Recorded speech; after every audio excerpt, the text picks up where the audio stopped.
I want to be excited and happy. Let's do it then, because we're live. Woo! What's up? Everyone who isn't currently watching? It says 0.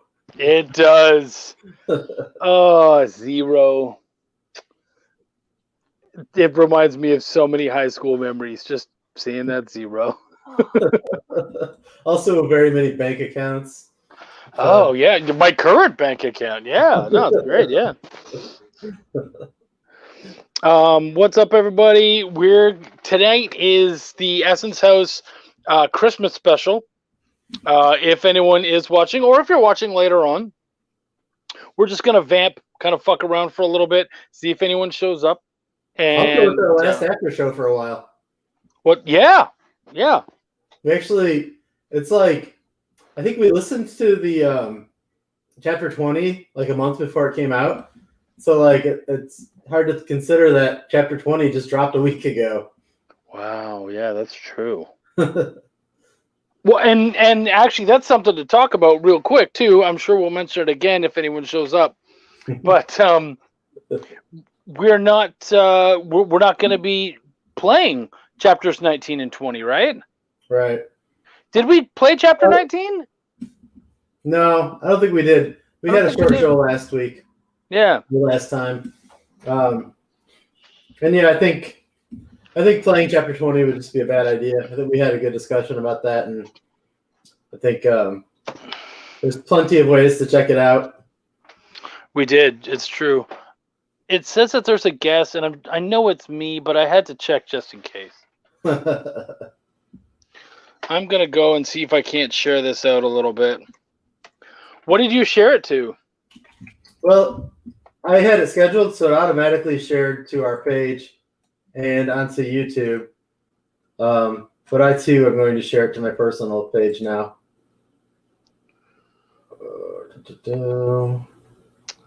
I can do that, too.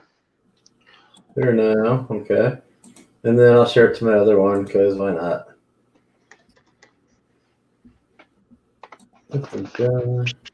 Wow, still nobody. That's good. It's the holidays. There'll be less to see us. Good. You're being a lot more positive than me, because I was like, that's pretty much following how things have been going lately. All right. I will share it as Chuck. Come on. Computer. Let's go. What the?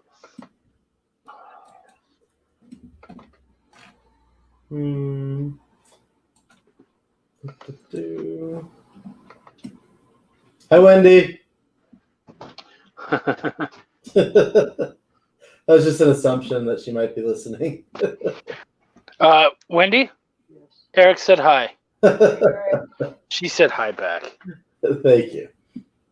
I don't have earbuds or I'd be watching. It'll be around.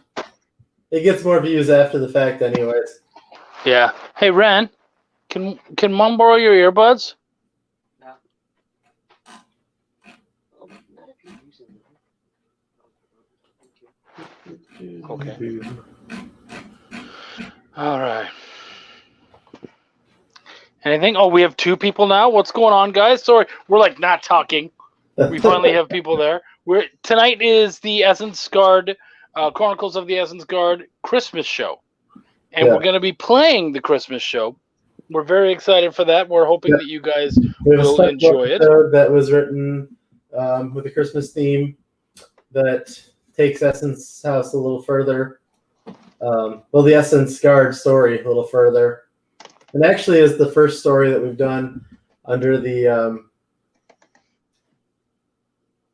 Chronicles of the Essence Guard? Yeah, under the Chronicles of the Essence Guard. Sorry, I got distracted by a comment popping up. We got 5 people up in here now. You ready for me to drop the intro? Let's drop it. Boom. I wasn't queued up for that, but okay. Let's drop it. Boom.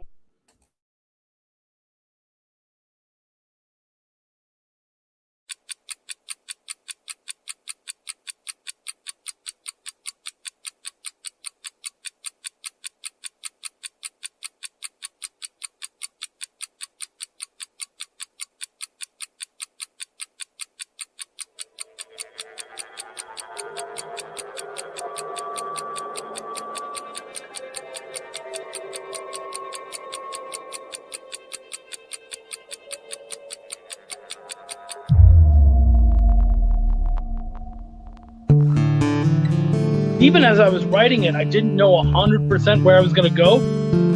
It's a special kind of sickness, you know. Honestly, I don't understand why we don't have hypercolor shirts now. This is us at the show. Yeah. What up? Ah, man, it makes me smile every time. Pops, what's going on, buddy?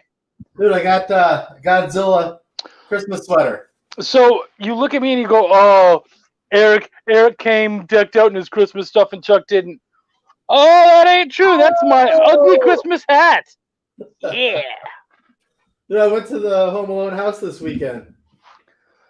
The what house? The Home Alone house. Oh yeah, I saw that. You and Lucas went, right? Yeah. Yeah, it was cool. Dude, that's a really nice house.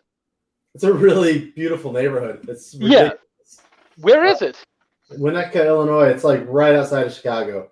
Like 5 minutes outside of Chicago. It's beautiful.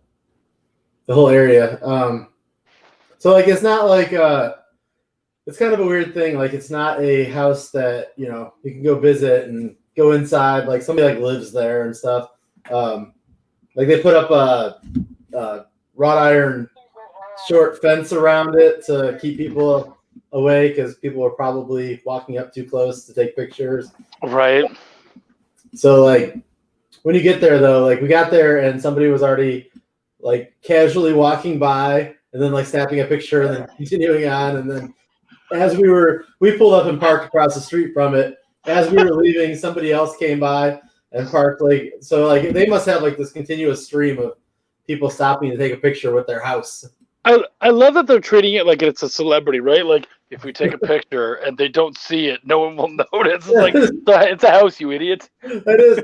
We pulled by and I was like, should I park at the church down the street and walk down there? And then I was like, no, that feels kind of weird. But like as we were parking across the street from it, there was like this couple and their kid walking down the street with like the buggy for their kid.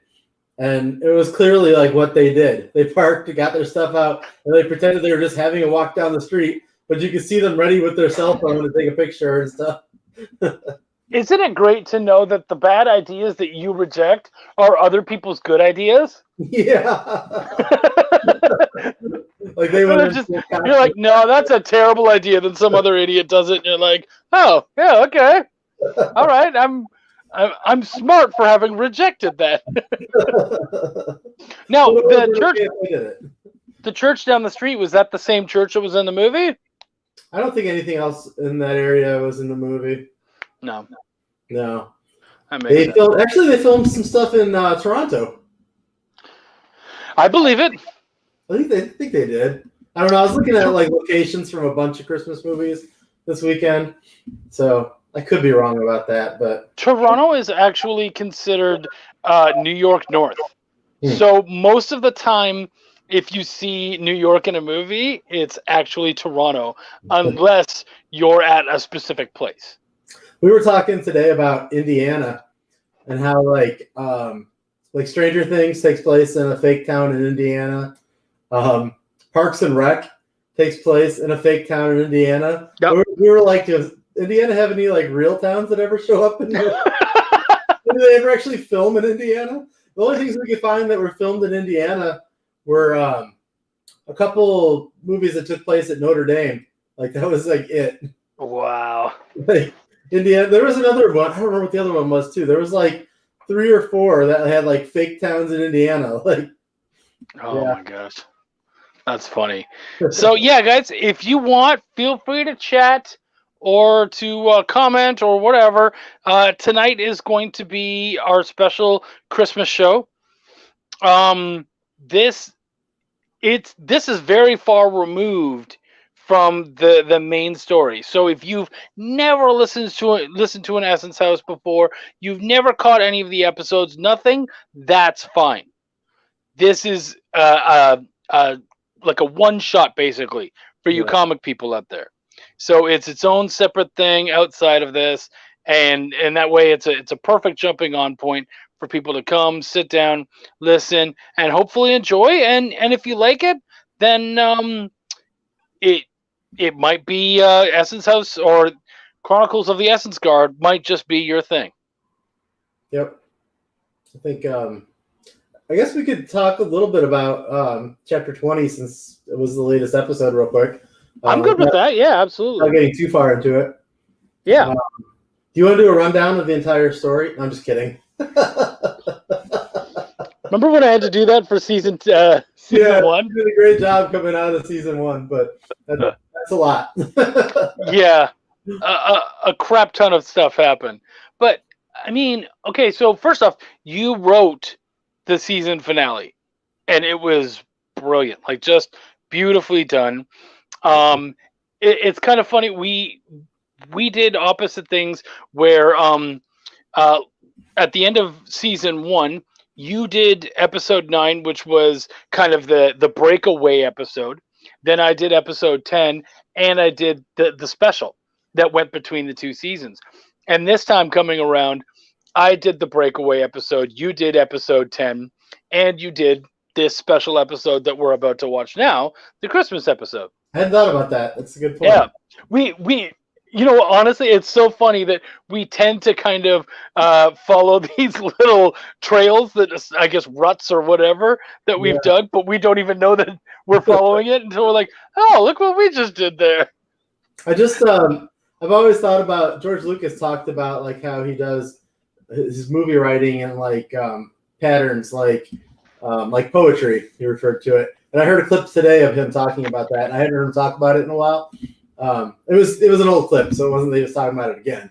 But it made me think about it when he was talking about that, how like Essence House has very much been that. Sometimes intentional, but sometimes just completely unintentional. Like, absolutely. Sorry, you were talking about that, and I'm like, I've seen the prequels. I'm not sure I'd call that poetry.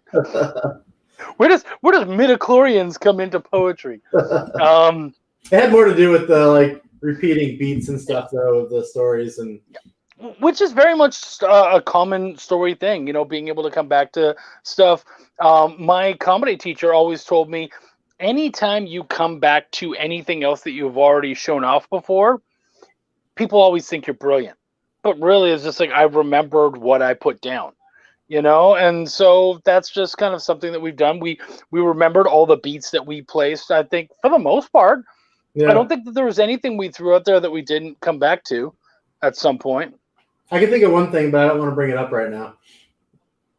Okay. Is it because we're going to deal with it later, or just we I think we're going to have to, because somebody's going to ask about it eventually. Oh, okay. All right, very interesting. I like that kind of stuff where you're like, all right, well, we screwed this one up. Now we got to fix it, We didn't screw it up. We just never really came back to it. I just sent you it in the private chat. Yeah. Well, no, but we did talk about possibly dealing with that in this next book. Yeah, we've definitely had it. We definitely had intentions to address it at the right point. It's just it's like the one thing I can think of through this 20 chapters that we never really resolved, which is fine because we have plans for the future. Yeah, absolutely. But the end of season 2, the end of the book, tough. We definitely teared up. Wendy, that was a tough ending, wasn't it? Yeah, that was good. Pardon? It was good. It was definitely good. Yeah, I was very happy with it. I'll be completely honest. I see so many people not stick the landing when it comes to endings. Like, if I fix anything the most when it comes to my editing, it's the ending. I'll just be like, your ending sucked. Like, it didn't land. It didn't, because I'm really big on when me and Gene did Dulce, you helped us stick the landing.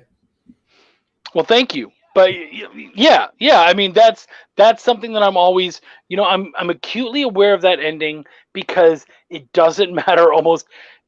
The main body has to get you to the ending, but the ending is what keeps people excited, and it's what makes them continue to listen. So I was very hypercritical when that showed up to me, when that script, and you were like, here you go, and I'm like, okay, and I read it, I was like, oh shit, okay. I mean, it's rough, we have to play a little bit, but yeah, the bones are here. Like, this is really good. So yeah, no, it was great, and there wasn't actually an awful lot to change. It was mostly just kind of playing around a little bit. We tweaked some words. Yeah. And we added a little bit, like explaining like the gun and a couple other small things, but all in all, yeah, like all in all, we sat down and planned it very well, just like we did with EGB and a handful of other episodes this season. So yeah, I think we had a really good plan going in. Yeah, it felt really good to stick that landing. Yeah, absolutely. And yeah, I mean, and that was the fun thing about EGB is that it really played into, like, people just thought, oh, this is a cool little origin story, but we laid a lot of stuff that then led on to the rest of the series and the rest of the season. And you might find a couple neat little things in this Christmas episode. For the most part, it's completely separate. You guys will find out pretty much from the first sentence that it's very much separate from the story that we've told. But I'm sure at some point there's going to be some of these things that we want to come back to. So despite the fact that it's separate, you never know what's going to happen. Yep. I think and then one cool thing on chapter 20 was that it's a half hour long, it's like 29 minutes. So it's our longest episode, which we always talked about, like, that one probably being longer. And it wasn't until I got back the audio from our voiceover guy, from Mike, who also killed it. Yeah, he did. But like, it wasn't until I got it back that I was like, wow, this is almost a half hour long. So that was really cool. And like 20 minutes of it is just one big epic scene. Like, yeah, that was. Yeah, it's pretty much like two locations, and like the one location is just the end, like the last 20 minutes. Yeah, no, man, just absolutely terrific. Very much enjoyed it. Super proud of it. Super proud to be able to have it all finished and be able to show it off. We're working on the book, getting it all edited and done, so Katrina can go through it, and then you guys can have your novels, which we're super excited about. I think during this break, this will probably be where we get a lot of that work done and really plow through. So those of you who are out there, are you guys ready to listen to and enjoy the Chronicles of the Essence Guard Christmas special? If you are, let us know in the comments, and we'll get right on that. You want me to go ahead and cue it up? Yeah, let's do that. Let's do it. Boom. Oh, see, look at the picture. The ghost of a Christmas yet to come. All right, I'm gonna mute us and hit play. I think they'll appreciate that. Yeah, I know I will. All right, here we go.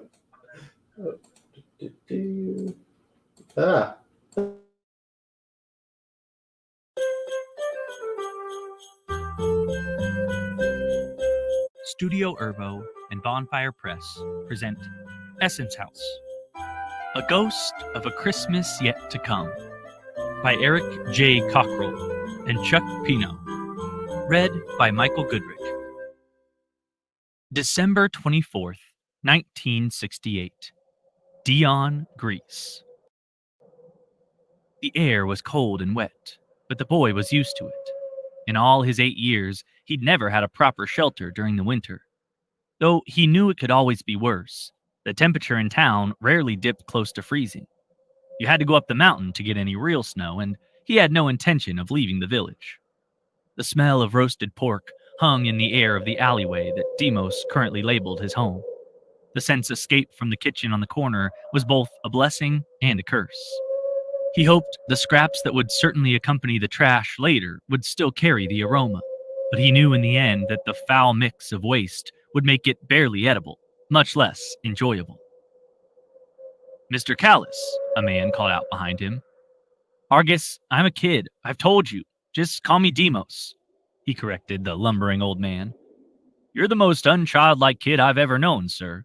People around these streets tend to look to you as a leader, if you ain't noticed," Argus replied. I have, Argus, and I don't care for it. Anyways, what can I do for you, Argus? You got any scraps, young sir? I know it's early, but it's been some time since I've... Argus was interrupted. I know. This week's scraps have been terrible. It's almost Christoyena, though, Argus. The children are singing the Kalanta in the streets. I'm thinking we deserve a treat. What say you? What do you have in mind, sir? Argus paused. Demos? As the two conspired, Mr. Barrows stepped out the back of his restaurant with 2 bags of trash. You two again? I thought I told you to get lost. I wouldn't dig through these bags. It won't be healthy for you. He laughed as he turned around. Argus rolled his eyes as the rotund chef waddled toward the back door. Yeah, I'm in, Demos. Let's do it. Inside the restaurant was filled with cheer. The atmosphere was vibrant, with lights adorning every wall, and tables with ornate centerpiece sculptures of boats in the center. An obnoxiously joyful Mr. Barrows stepped out from the back with 2 new trays of bread and cookies and began serving them to the patrons. Barrows, a patron shouted as he held up a mug. To Mr. Barrows, many years to live and prosper. The crowd cheered, and Mr. Barrows smiled. He loved hosting dinners on Christmas Eve. He nodded to the patrons at the next table as he retrieved their dirty plates, and as he turned, he noticed a familiar face near the entrance of the restaurant. It was that tall vagrant from the alley. You, he pointed. What are you doing in here? Argus put his hands out and replied, I don't want any trouble, sir. I wondered if I might have some bread is all. You'll get no bread. Get out of my restaurant, Mr. Barrows demanded. Argus walked along the wall and ventured further into the shop. Please, sir, it's cold out there. A man at the table next to him stood up. Why, Mr. Barrows, I'd like to buy this gentleman a Christmas dinner and a drink. He's with my family tonight. We'll have no more of that talk. Argus was visibly pleased. Sir, that is far too generous. He was interrupted. It is. Far, far too generous. I want this man removed from my restaurant. The gentleman grabbed Argus's arm as he tried to turn to leave. He'll eat with my family, or I shall eat elsewhere. Argus eyed the kitchen door and nodded when Demos gave him a thumbs up. He turned to the man and his family. I really ought to leave, but I do appreciate the sentiment. I don't belong here. Mr. Barrows turned quickly to look at the kitchen door. What is going on here? Argus hustled along the wall and made a run for the door, but a man at the front blocked his escape. Hold him there. I'll be right back, the plump chef shouted as he flung the kitchen doors open. The kitchen was dark. He felt the wall for a light switch. The lights sprang on, and he noticed the 2 ovens nearest the door were pulled open, and the door itself was unhinged. This is the last straw, Mr. Barrows shouted, kicking the kitchen door open again. Sergeant Hagen, arrest that man. His companion left through the kitchen with 2 roasted lambs. A tall man sprung from his seat in the middle of the room and swiftly made his way for the kitchen door, shouting behind him, Keep that man restrained. As the officer exited the rear of the building, he noticed a young man at the end of the alley gathering some belongings in a hurry. Hey, you! I need to have a word with you, he shouted. Demos looked up. He hadn't considered that if this went south, they'd lose the alley they called home. But the minute he left through that back door, he knew that was the case. Even a dog can tell you not to poop where you eat, he thought. He'd heard a fellow alley citizen say something like that a while back, but this was the first time it really resonated. As soon as he saw the officer begin to charge down the alley, Demos scooped up whatever he could in his biggest blanket and made a break for it.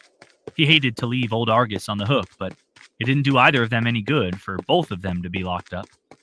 He scurried down a narrow passage between the 2 buildings nearest him. As he turned his attention fully to his escape, he noticed his pursuer come to a stop at the narrow entrance. I said, stop, he heard from his rear. There was no way this man could make it between those buildings and maintain any speed, so Demos was not paying him any mind. As he made his way to the end of the passage, he looked back. Clearly, the man was taking the long way around, so he had a decent head start. Demos scanned the area. Living outdoors, he knew the town better than most. The park across the way would be his first stop, so he leapt over a partition in the sidewalk and ran his swiftest. As he entered the park, he looked for the nearby trash reservoir. Nobody would be collecting garbage in the next 24 hours, so he thought this is a safe place to stash his goods. Upon exiting, he noticed the officer speaking to a family in the street, and another child pointing in his general direction. Demos checked his shoelaces and took a deep breath, followed by a slow exhale. This might take a little longer than planned, he thought. Leaving the trash, he made his way along a line of bushes and rose to hide behind a tree. He peeked around the tree just in time to lock eyes with Sergeant Hagen. Hagen began charging after the boy, thinking, "This is the last thing I want to be doing tonight." His lungs burned from overexertion as he made his way to the tree, where he found nothing.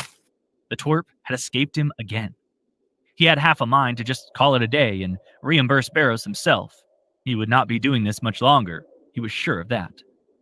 A glimpse down the street revealed the silhouette of a child running downhill toward the old green rock quarry. "If you don't get back here," he began to shout, but he let his defeated words trail to nowhere and began to sprint again. As Demos reached the foot of the road, he considered his options. A left would take him to a typically more populated road, where on an average day he could probably just blend into a crowd and vanish. Tonight was not likely to be that day. To go straight or make a right would take him into the old quarry, but he'd heard some bad things about that place, and even the local vagrants didn't step foot in there. And then there was the narrowly lesser favorite option of turning around and taking his chances against the police. "Kid, halt! It doesn't have to be this way," he heard from behind. The quarry it would be, he decided. With a turn of his body, he made a run for it.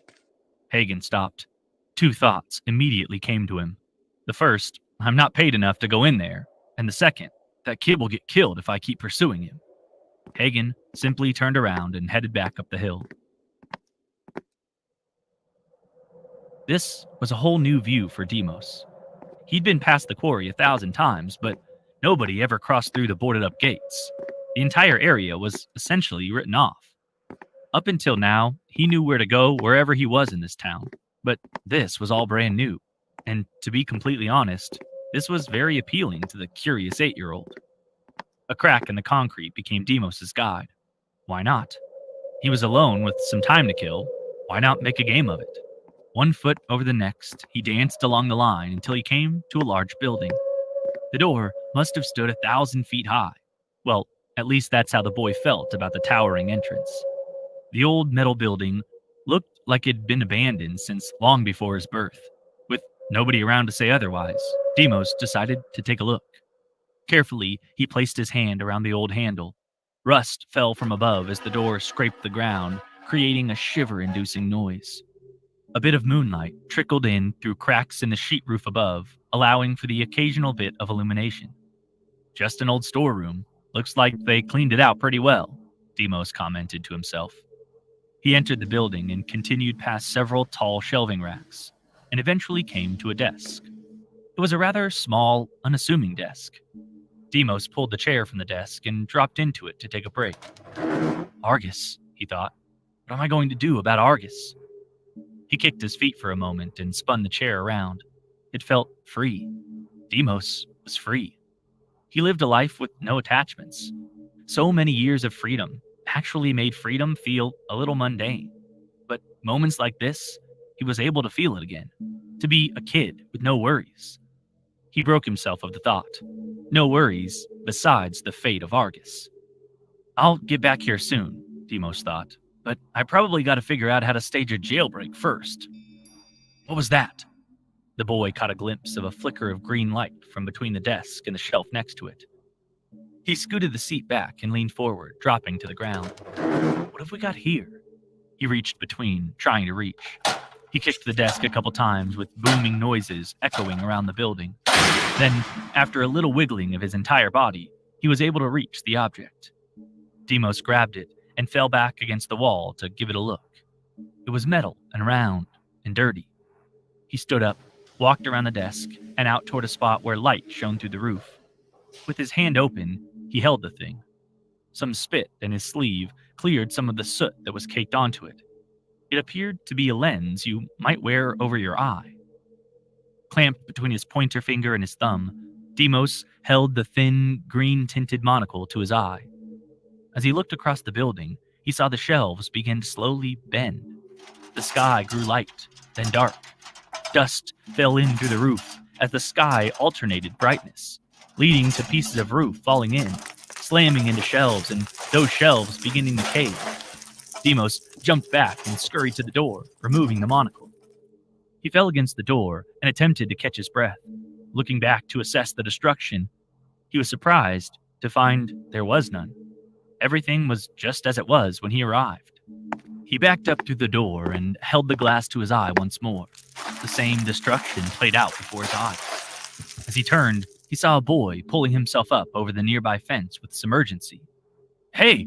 he yelled, slipping the glass into his pocket. Demos took off for the fence and lifted himself over just as he had seen the boy do. As his legs cleared the top, he dropped down and turned to see the street he had been on before, but there was no boy. He ran down the street, back toward the park, and dropped behind a line of bushes. Who was that? Demos wondered. And what the heck was up with that building?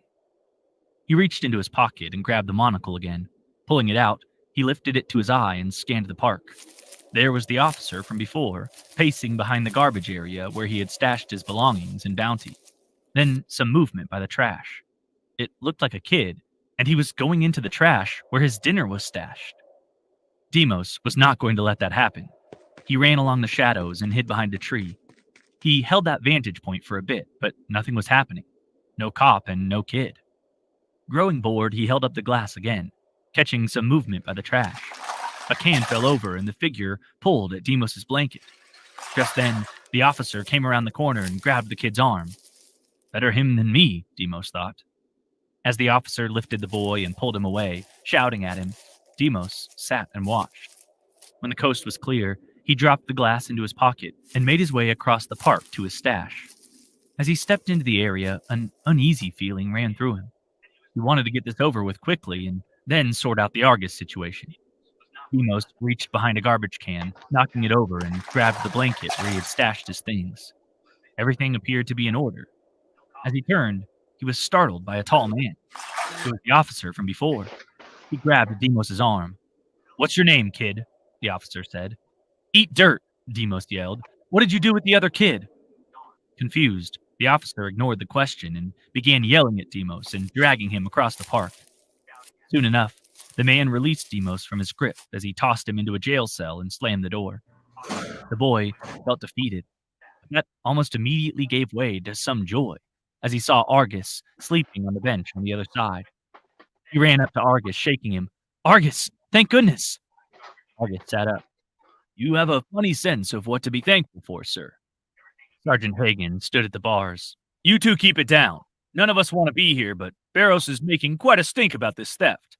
I need some time to calm him down so that maybe some of us can have a Merry Christuenia." He turned to walk away. Demos slumped against the wall, and Argus walked across to join him there on the ground. "I was coming back for you, Argus," Demos said, with shame in his tone. "I know, Demos. I was just taking a nap until you figured something out." Wow, thought Demos. His friend had such unwavering faith in him. He could not let him down. He had to come up with something. As he sat there, he withdrew the glass from his pocket and spun it on its edge. "What you got there?" Argus asked. "Just a piece of junk I found by the old quarry." "You went into the old quarry?" Argus questioned the boy with horror in his voice. "Yeah, just a little. You been inside?" Demos asked. Argus snatched the glass from the boy. "Nothing good comes from that place, kid. They say spirits walk those grounds. Not spirits of the dead, though. Spirits of those that never were." "What does that even mean?" Demos asked as he watched Argus hold the monocle to his eye. As Argus held the glass up, he witnessed Sergeant Hagen materialize in front of him, arms outreached. With a gasp, Argus dropped the glass to the ground, and a thin line formed across the lens. "Aw, damn it, Argus! You cracked it!" "Threw the junk anyways, I suppose," Demos complained. Argus scrambled to his feet, shaken by what he saw. "Demos, that glass is cursed." Footsteps sounded down the hall, and Hagen appeared. Demos held up the glass and looked through at the hall. Hector was gone. Turning toward Argus, he saw Hagen pinning Argus against the wall. "Let us out of here!" Argus shouted. Demos lowered the glass, and Argus was free but growing erratic. Hagen was outside of the bars. The officer addressed Argus. Calm down there, man. I've come for the kid.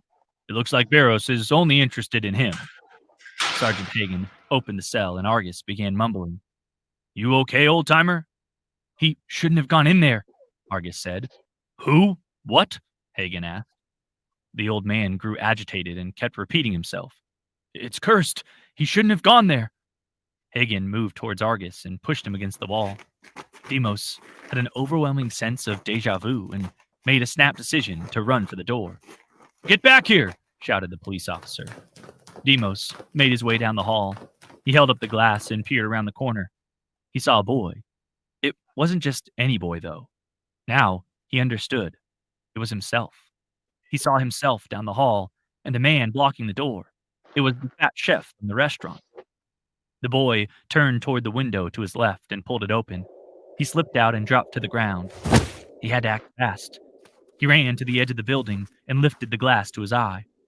Nobody was there, and it didn't look like anybody would be coming that way. He ran along the building and peeked around another corner, just in time to see Barros and Hagen run around the other way. Demos ran into the station and down the hall.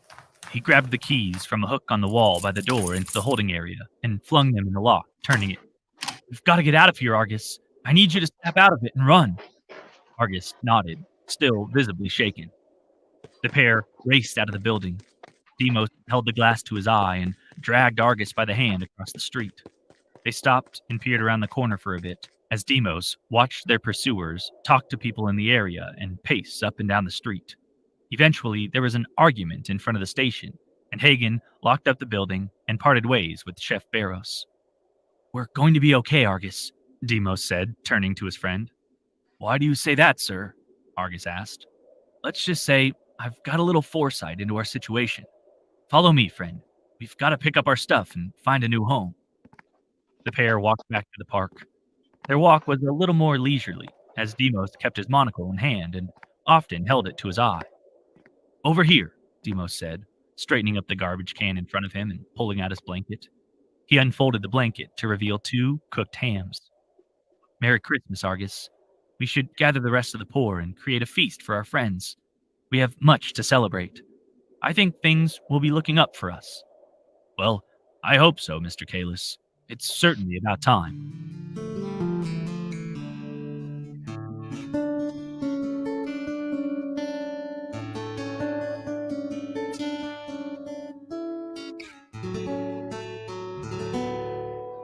Theme music by Carol Cockrell.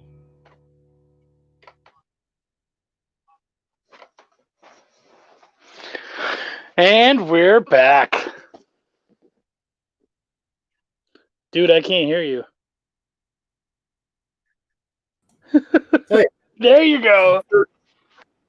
So, I intentionally, since that was going to be the last story of 2020, I intentionally ended it with the line, it's about time.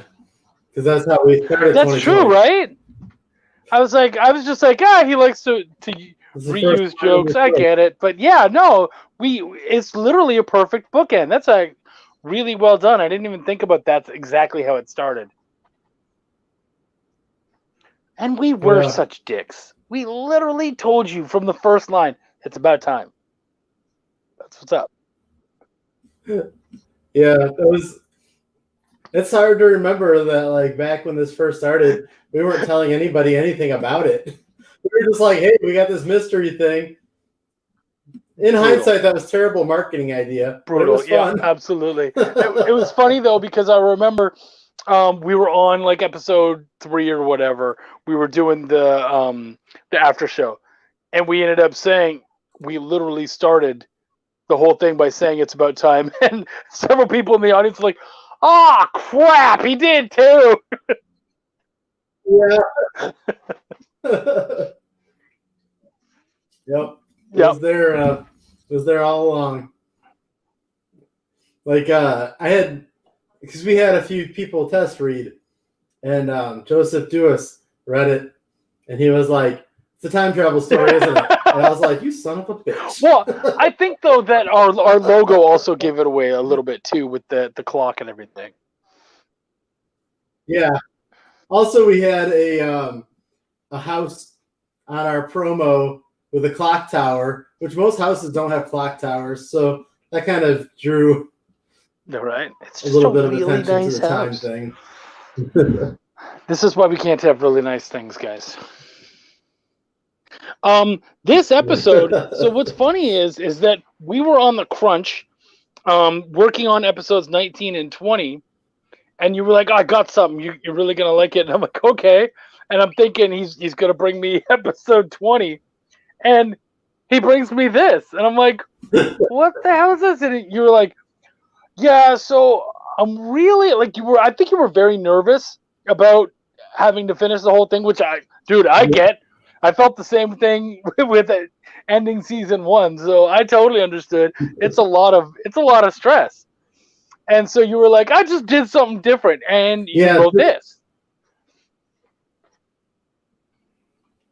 Yeah, it was totally that. Like this Christmas episode was me stalling and not writing chapter 20. Well, I remember the only thing. So for the most part, I really liked it, and it was solid.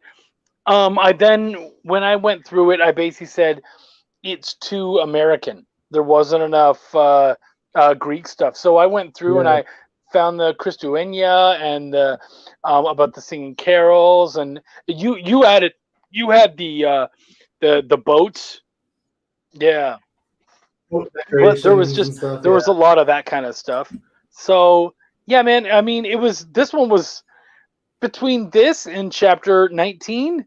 It's the most research I've had to do ever. Like, they just beat the crap out of me. I mean, 19 was, I almost spent more time researching than I did writing that one. It's weird, the stuff that you end up researching though throughout this. Like, I had to research how long you could live off of just drinking wine. Like, that was actually like something that I had to research who what was it? Who won the 1994 Stanley Cup, and like all that kind of stuff. Like, I did so much research for trying to get him to have all the proper clothes and everything down. You know, was hypercolor even a thing in 94? Yeah, it's fun. And honestly, we're probably gonna have to get a start on chapter 3 sooner than later, because there's gonna be a lot more research needing to be done for those seasons. Yeah. We're going global and historical at the same time. Yeah, I think you guys are really going to enjoy this a lot. It's definitely a step away, and again, it'll be really good for people who want to come in and haven't. It's basically another great jumping on point. So you don't have to have listened to the previous 2 seasons. Certainly there will be correlations and there will be connections, and those of you who have listened all the way along will be greatly rewarded. But you can still listen to it on its own. So yeah, man, I think I'm very excited for what we got going on.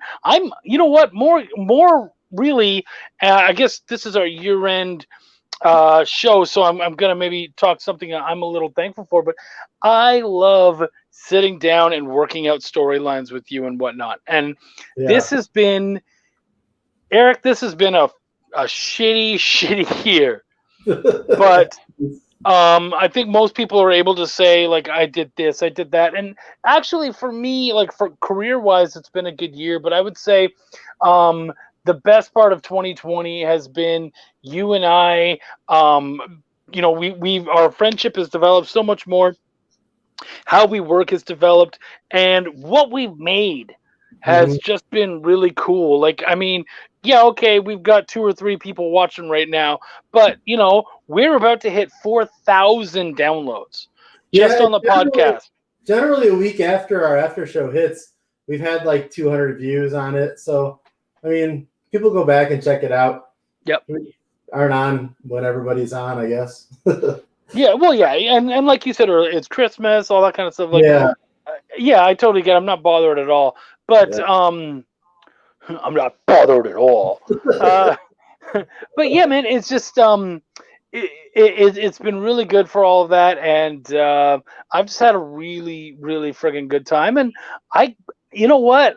As much as I was kind of like, man, that took a lot of a lot of time, and it was a lot to do.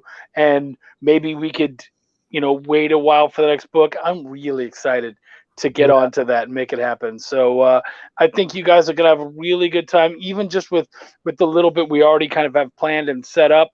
I think you guys are going to have a great time. Is there anything we can do to tease season 3? It's tough. Like, I have that video. I could play it again that we played last week. Okay.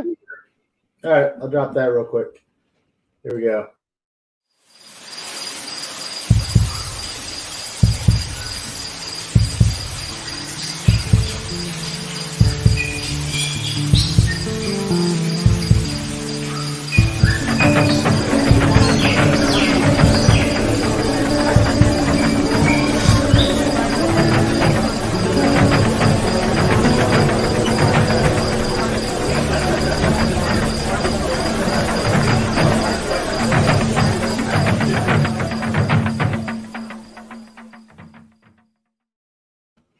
Yeah. So. Yeah. And actually, that is a pretty good teaser. Again, it's definitely stepping away from the characters that you guys know and love, but there will definitely be some stuff that you do know, and like we said before, there will be some correlation between the two. It won't just be, there will be. If you're wondering if we're going to see any of the characters from Essence House, there will be some people showing up here and there. Will Tim and Tristan be our main dudes again? You know what? I'm just going to step up and say no. Yeah. Yeah, no. They are not our main dudes. That doesn't mean we won't see them, but it does mean that if we do, it's not going to be. It's going to be some neat little moments, but there's going to be a lot more of the other characters that we're focusing on. So. And some brand new stuff altogether. Yep. I think you guys are going to be very excited. And I think, like, whether or not this Christmas episode ties to those remains to be seen. But I think that the Christmas episode's setting being on the other side of the world from what's been going on and taking place in the 60s, like, was kind of a primer to, where Essence House is going, and then the whole Essence Guard story is going. It's expanding globally. It's bigger than, like, the story isn't about a family and a fight over a house and the ability to time travel. Like, it's bigger. So. Yeah. Well, and I think we saw that in season 2. We saw that there was so much more to it, and so that was us opening the doors to season 3 and beyond, and wherever else these chronicles takes us. So yeah, man, absolutely. I think the big thing, the big takeaway, if you guys listen to this episode, is that this Christmas episode very much was kind of our way of saying, yeah, there's going to be a lot of unfamiliar things, but a lot of really cool, exciting characters and worlds and places, and even, new trinkets and magics and all that kind of stuff to see. So strap in, guys. It's going to be fun. Yep. And if you know anybody from Netflix, have them call us. I will answer for you. I don't answer for a lot of people, but I'll answer for you. I can't tell you how often I'm like, my phone is all the way on the other side of the house, and the phone will ring, and I'm just like, one of the kids will get it. And then they don't. I hear my answer machine, and then I hear my wife going, hello? I know you're there. You better be awake. Uh-oh, I better get up. Kids aren't grabbing it. I stare at my phone ringing until it goes to voicemail way more often than I answer my phone.